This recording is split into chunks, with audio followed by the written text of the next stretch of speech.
Mališana od Charlie Chaplina i bilo je prekrasno. Znači, orkestar je predivno svirao, tako da fantastično, svaka čast.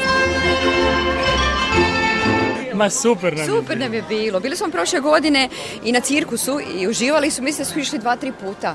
Prvo mi sami, onda smo skužili kako je super sa... Pa smo bili s bakom, pa smo bili sa klincima i bilo nam je odlično.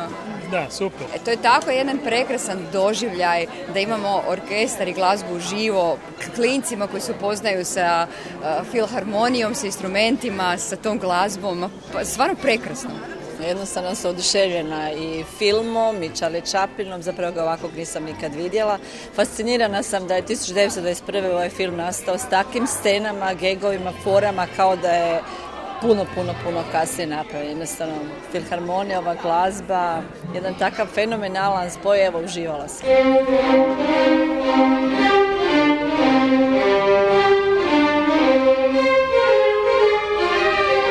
Ja sam pijanistica i sviram klavir u orkestru i zapravo je ogroman zahvat, ogroman je zahtjev na pijaniste jer zapravo je prokomponirano cijelo vrijeme klavir svira.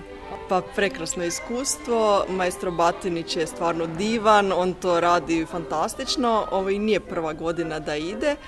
Prošle godine smo radili isto Charlie Chaplina cirkus film, ove godine radimo Mališan, Kid u originalu i Generala. Jako sam zadovoljna, prekrasno su popratili radnju filma, filharmonija odlična. Ja sam se smijala cijelo vrijeme, a šta ima bolje iscjeljujuće od smijanja? Uz vrhunsku glazbu i u današnje vrijeme mislim da ne treba više. Smijeh i glazba i to je sve.